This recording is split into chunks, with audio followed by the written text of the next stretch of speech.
ప్రియ సహోదరి సహోదరులారా, మనం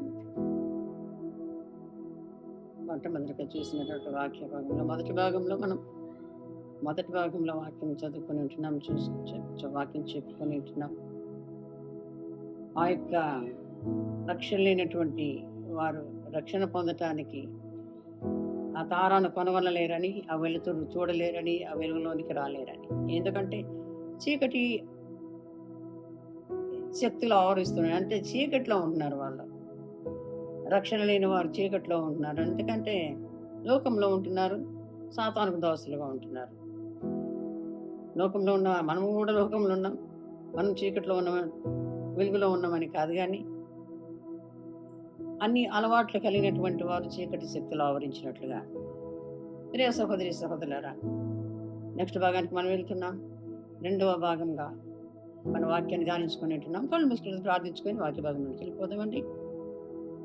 మమ్మల్ని అతిమితులుగా ప్రేమించిన మా ప్రియ పరలోకపు తండ్రి, మొదటి భాగముగా ప్రభా దేవా నాయన, అయా నా తండ్రి పౌలు ఓడ ప్రయాణంలో అతనితో కూడా ఉన్నటువంటి కొంతమంది వ్యక్తులు, అయా నాయన అధిపతి అయినటువంటి యూలి గారు ఉంటున్నారు, అయా నాయన నా ప్రభా తండ్రి గారు ఉంటున్నారు, నావికులు ఉంటున్నారు.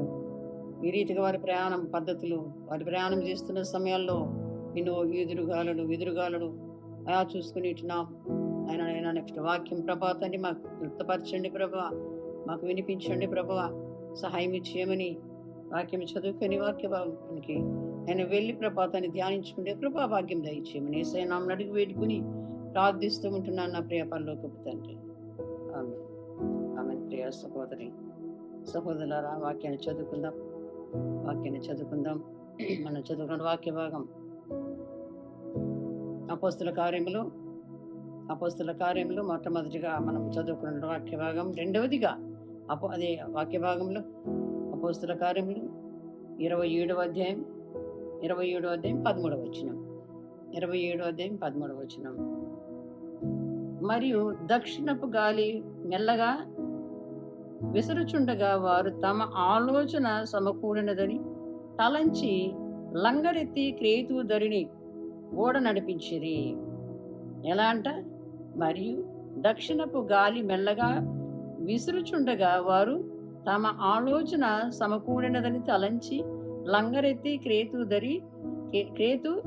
ధరిని ఓడ నడిపించిరి.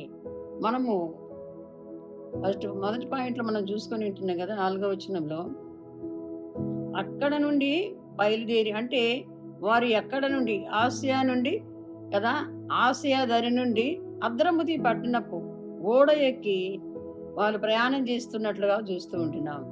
అక్కడ 4వ వచనంలో మనం చూసినట్లయితే అక్కడ నుండి బయలుదేరిన తరువాత ఎదురుగాలి కొట్టినందున కుప్రా చోటన ఓడ నడిపించింది.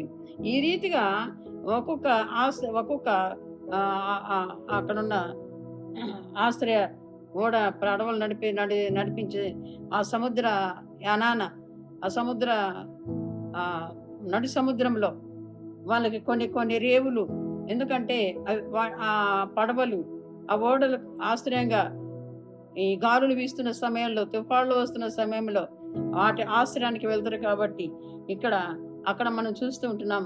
అక్కడ ఏం జరిగి ఉంటుందంటే, ఎక్కడే ఉంటున్నారంటే వాళ్ళు అక్కడ నుండి బయలుదేరిన తరువాత ఎదురుగాలి కొట్టినందున కుప్రా చాటున ఓడ నడిపించింది. ఒక్కొక్క దిక్కుకు వెళ్ళి వారు ఓడ నడిపించుకొని అక్కడ ఓడ నిలబెట్టుకొని అది ఆశ్రయం చేసుకుంటారు. ఇప్పుడు మనం రెండోది భాగంగా చూసుకున్నట్లయితే ఇక్కడ కూడా ఎక్కడికి వెళ్తున్నారంట? మరియు దక్షిణపు గాలి మెల్లగా విసురుచుండగా వారు తమ ఆలోచన సమకూడినని తలంచి లంగరెత్తి క్రేతు ధరిని ఓడ నడిపిస్తూ ఉంటున్నారు. ఆ లంగరెత్తి ఓడను నడిపిస్తూ ఉంటున్నారు. ఎందుకంటే దక్షిణపు గాలి ఎలా ఉంటుందంటే, దక్షిణపు గాలి విసురుచుండగా వారి ఆలోచన సమకూడింది. ఈ దక్షిణం గాలి వస్తుంటుంది, మనకి ఏం కాదు, ధైర్యంగా ఉండగలుగుతూ ఉంటున్నారు, సంతోషిస్తూ ఉంటున్నారు. ఆ నిలబెట్టిన ఓడ వాళ్ళు తిరగా ప్రయాణంకు వాళ్ళకి ఏమి ఇస్తూ ఉంటున్నారు? వారు ప్రయాణం చేస్తూ ఉంటున్నారు.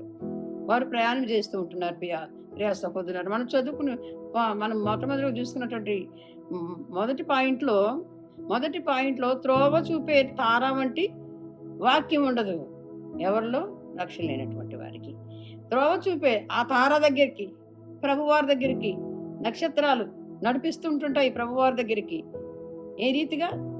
ఏ రీతిగా అంటే ఎవరిని నడిపించాయి? మొట్టమొదటిగా ఎవరు నక్షత్రాలను ఆశ్రయించారు? జ్ఞానులు. ప్రభువారిని చూడగలిగారు. ఆ తారాలంటి వెలుగు మనలో కూడా ఉన్నట్లయితే, మనం ఆ తారాలను వెంబడించినట్లయితే, ఆ నక్షత్రాలు కలిగి ఉన్నట్లయితే, ఆ చుక్కలు లాంటి, ఆ నక్షత్రాలు లాంటి, ఆ వెలుగు లాంటి సేవకులను ఆశ్రయించినట్లయితే, మనము దేవుని కదా ఆ మాటలను చెప్పి ఆయన మార్గానికి నడిపించడానికి మనకు సదావకాశం మనం కలిగి ఉంటుంటాం. కాబట్టి ఆయన ఆ వాక్యాన్ని అర్థం పోతుంటున్నారు. కాబట్టి ప్రభు సన్నిధానానికి రాలేకపోతూ ఉంటున్నారు. ప్రభు సన్నిధానానికి రావాలంటే ఇలాంటి పౌలు భక్తులు లాంటి సేవకులు మంచి అవకాశం కదా ఈ ఖైదీలకు ఉంటుంది.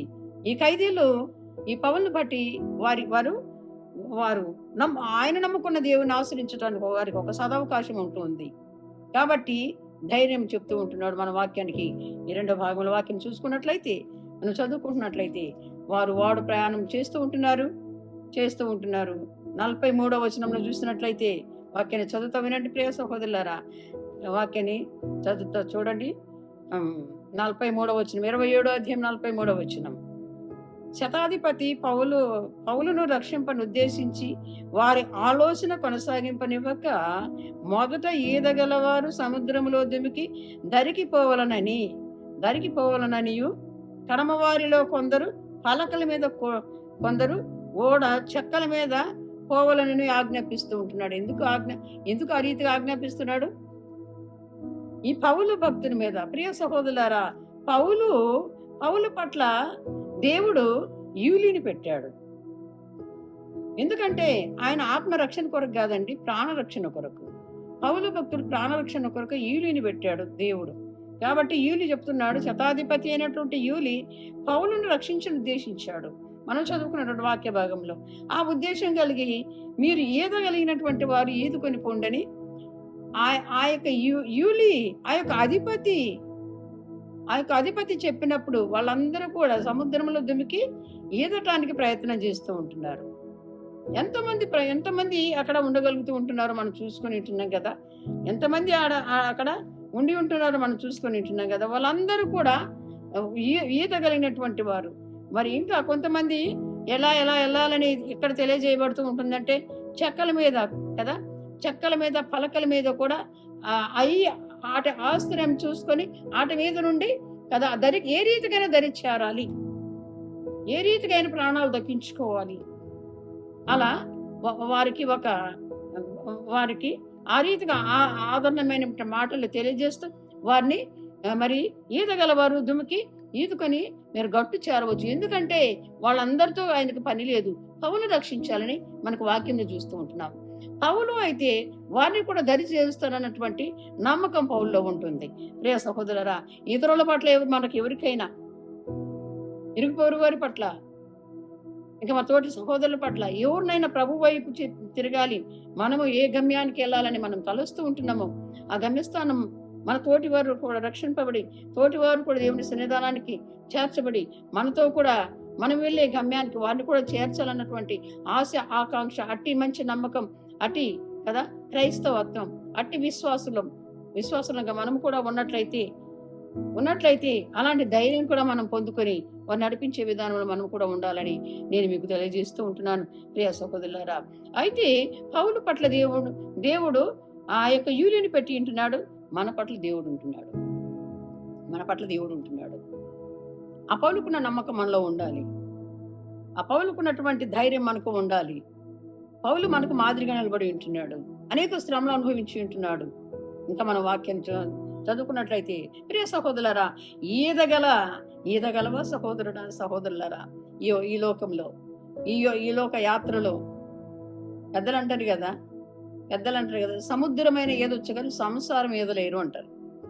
అంటే సంసారం ఏదటానికి అంత కష్టతరం కదా. మరి లోక జీవన యాత్ర ఎలా ముగించుకొని ఎలా ఈదగలవన్నటువంటి కదా అలాంటి ఆలోచన వారికి రాలేదేమో, అదైతే చెప్పలేదు. కానీ పెద్దల సామెతలో కదా ఏమంటారంటే సముద్రం అన్న ఏదొచ్చు కానీ సంసారం మీద లేరంట. సంసారం మీద దానికి దేవుడు ఉన్నట్లయితే సంసారం సాగరం అంతా కూడా చక్కబెట్టుకొని ఈ ఎదురుగాలుడు కన్నిటి కూడా ఎదుర్కొని తీరాన్ని చేరే మంచి సదవకాశం దేవుడు ఇస్తాడు కనుక ఆ నమ్మకంతో మనం ముందుకెళ్ళాలి. కాబట్టి ఈదగలవా? ధైర్యం తెచ్చుకుందాం. ఈ చిన్న నావలో ఈ యాత్ర జీవితంలో చూడండి, 13వ వచనం మనం చదువుకున్న రీతిగా దక్షిణపు గాలి అంట మెల్లగా వీస్తుందంట. కాబట్టి అప్పుడు సంతోషిస్తూ ఉంటున్నారు. పడవను నడిపించడానికి వాళ్ళకేమి ఇస్తుంటున్నారు. రెండోదిగా ఎదురు గాలులు వస్తుంటున్నాయి. ఎన్ని గాలులు వస్తుంటున్నాయి అంటే ఆ యొక్క దక్షిణపు గాలి మెల్లగా వీస్తుందని ధైర్యం తెచ్చుకుంటారంట. ఎదురు గాలులు కూడా ఉంటున్నాయి అక్కడ ఆ వాక్యంలో. అంత మాత్రమే కాకుండా 13లో ఎదురుగాలుడు, 4వ వచనంలో దక్షిణపు గాలి, 13వ వచనంలో దక్షిణపు గాలి కదా. మరి ఎదురుగాలుడు 4వ వచనంలో చూస్తూ ఉంటున్నాం. 14వ వచనంలో పెనుగాలులు ఉంటున్నాయండి. ఎన్ని గాలులు వస్తున్నాయో మానవ జీవితంలో, ఎన్నో గాలులు, ఎన్నో శోధనలు తటస్థిస్తూ ఉంటుంటాయి కదా. శోధన సహించేవారు ధన్యులు అన్నాడు దేవుడు. 10 దినములు శ్రమ కలుగును, అంతవరకు నమ్మకంగా ఉన్న వారికి జీవ కిరీటం ఇస్తానన్నాడు. ఆ జీవ కిరీటం పొందుకోవాలంటే మనం గమ్యానికి చేరాలి. పౌలు భక్తుడు కైసరయ ఎదుట నిలబడటానికి వెళ్తూ ఉంటున్నాడు.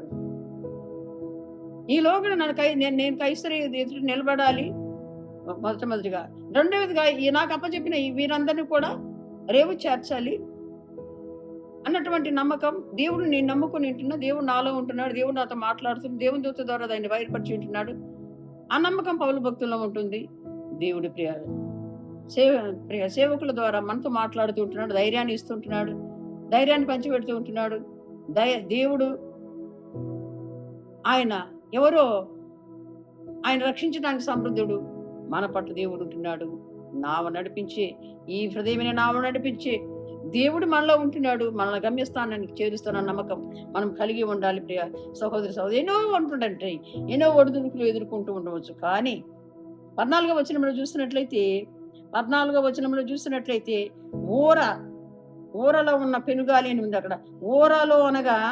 ఊరలో ఉన్న పెనుగాలి చూద్దాం. అక్కడ ఊరలోను అను పెనుగాలి క్రేతు మీద నుండి విసరెను అంటున్నాడు. ఇక్కడ కొంతసేపు అయిన తరువాత ఊరలోని అను పెనుగాలి క్రేతువులో నుండి విసరెను. అక్కడ పెనుగాలి విసురుతూ ఉంటుంది. 14వ వచనంలో ఊరలో అనగా 2 అర్థాలు ఉంటున్నాయండి. అక్కడ చరిత్ర తెలియజేస్తూ ఉంటుంది. యూరో అనగా తూర్పు గాలి అని. యూరాలో ఉన్నటువంటి అర్థం ఏంటంటే 2 అర్థాలుగా అక్కడ మనకు చరిత్ర తెలియజేయబడుతూ ఉంటుంది. యూరో అనగా తూర్పు గాలి అని.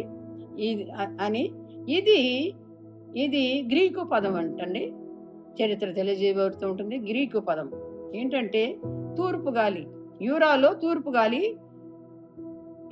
వచ్చే గాలి తూర్పు గాలి అని, అది గ్రీకు పదంగా తెలియజేయబడుతుంది. రెండవదిగా క్విలో అనగా ఉత్తరపు గాలి.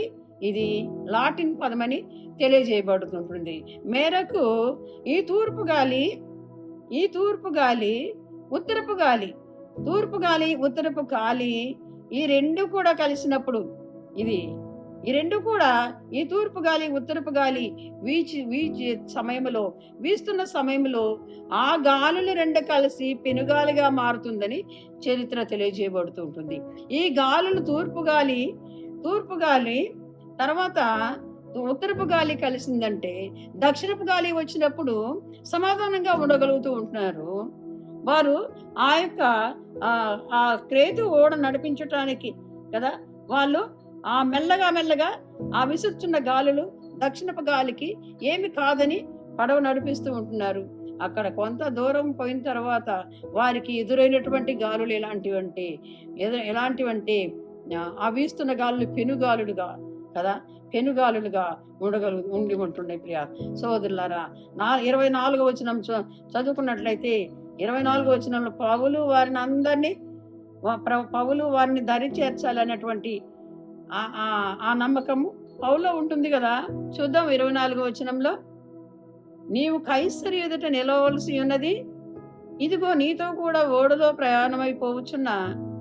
ప్రయాణమై పోవచ్చున్న వారందరినీ దేవుడు నీకు అనుగ్రహించి ఉన్నాడని నాతో చెప్పెను. కాబట్టి అయలారా ధైర్యము తెచ్చుకున్నది. దేవుడు నాతో మాట్లాడాడు కదా, దేవుని దూత ద్వారా తెలియజేయబడిన మాటలు నెరవేరుస్తాడు కదా. అయలారా ఈ యొక్క ఎదురుగాలులకు, ఇలాంటి ఎదురుగాలులకు భయపడవద్దు. దేవుడు గమ్యస్థానానికి చేరుస్తాడన్నటువంటి ఆ మంచి ధైర్యం ఇచ్చే మాటలు పౌలు భక్తుడు తెలియజేస్తూ ఉంటున్నాడు కదా. కాబట్టి అయ్యలారా 25వ వచనంలో, అయ్యలారా ధైర్యము తెచ్చుకొనుడి, నాతో దూత చెప్పిన ప్రకారము జరుగునని నేను దేవుని నమ్ముచున్నాను. నమ్మిక ఉంటుందా? నమ్మినట్టయితే దేవునికి స్తోత్రాలు చెప్పండి. మనం గమ్యస్థానానికి చేరుస్తాడు దేవుడు. పరమందున్న దేవుని సన్నిధానానికి నేను వెళ్ళే స్థలంలో, నేను ఉండే స్థలంలో మిమ్మల్ని నేను వచ్చి తీసుకెళ్తానని సెలవిచ్చిన మాటలు నమ్ముతున్నారా? దేవుడు వస్తారని నమ్ముచుంటున్నారా? దేవుడు అక్కడ సమీపంలో ఉంటుంది. జరగవలసినవి జరుగుతున్నాయి.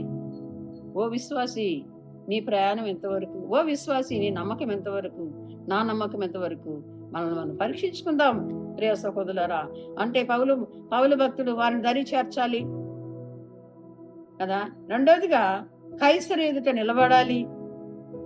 మూడవదిగా నేను ఎవరి వాడనో, నేను సేవించుచున్న దేవుడు, ఎవరిని సేవించుచున్నానో ఆ దేవుడు దరి చేస్తాడు.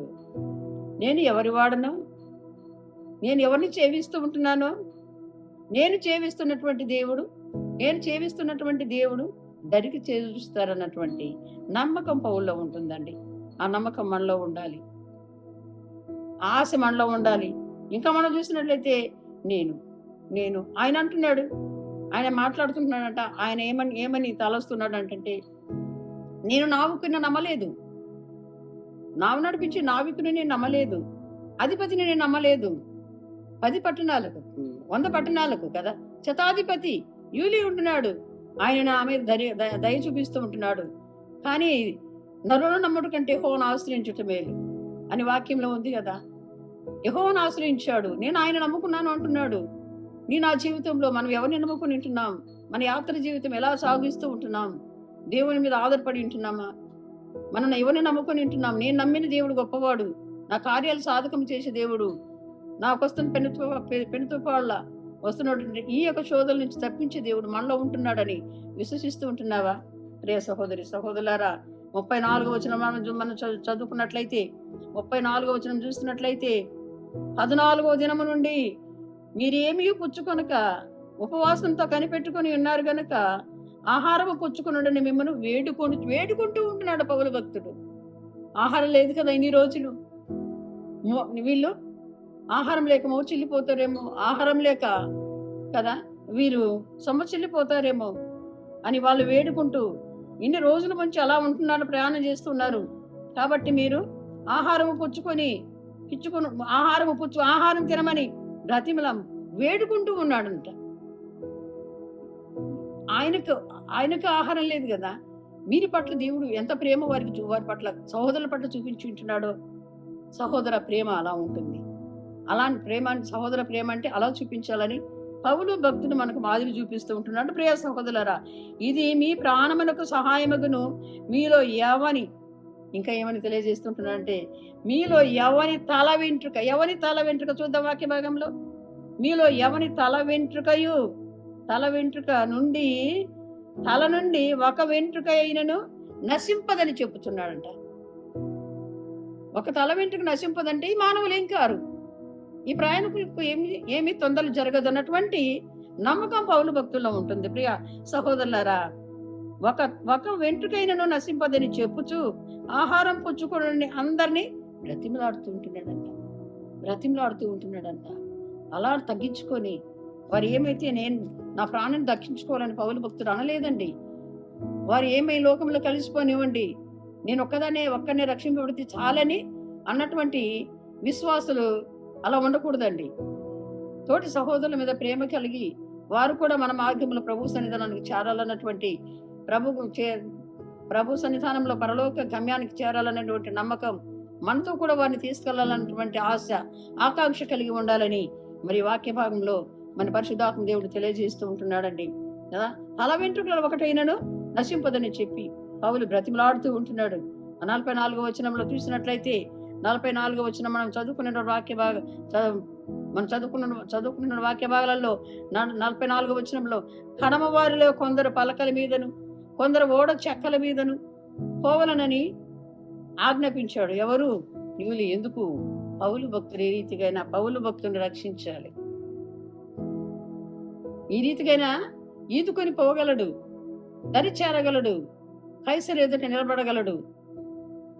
ఇక్కడ ఉన్నటువంటి ఓడలో ఉన్నటువంటి 276 మంది ఖైదీలను కూడా అక్కడ చేర్చగలడు. మేమందరం కూడా దరి చేరుతాం ఆ నమ్మకం కదా కలిగి ఈ రీతిగా మరి సముద్రంలో దుమికి ఈదుతూ ఉంటున్నారు. ఈదగలవా సహోదరుడా, సహోదరి? ఈ లోక యాత్రను, ఈ జీవిత యాత్రను ఈదటానికి దేవుడు ఉన్నట్లయితే ఈదగలవండి. ఈ తుఫాన్లు కదా ఎన్ని వచ్చినా కూడా కదా ఆ రీతిగా మనము దేవుని సన్నిధానానికి చేరటానికి ఇదొక పౌలు భక్తుడు ఈ రీతిగా మనకు ధైర్యాన్ని చేకూరుస్తూ ఉంటున్నాడు. చూడండి, ఇక కొందరు పలకల మీదను కొందరు ఓడ చెక్కల మీదను పోవలనని ఆజ్ఞాపించను. ఈలాగు అందరూ తప్పించుకొని దరి చేరిరి. వాక్యాంశం ఏంటంటే ఓడ ప్రయాణములో పౌలు రేవు చేరుతానన్న నమ్మకం అతనిలో ఉంటుంది. ఆ రీతిగా ఆ ఓడ ప్రయాణములో దరి చేరాడు.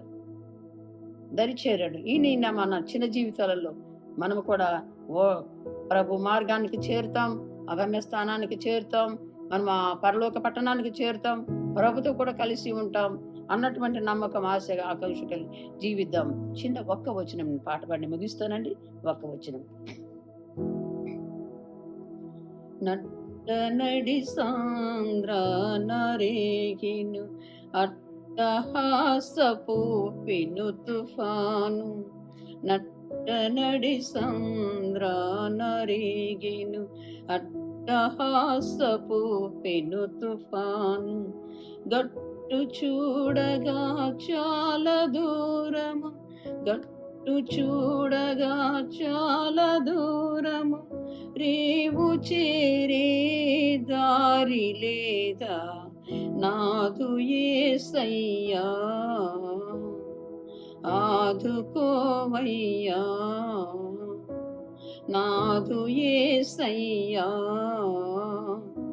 ఆదుకోవయ్యా. అలలపైనే నడచిన నాదు యేసయ్యా ఆదుకోవయ్యా.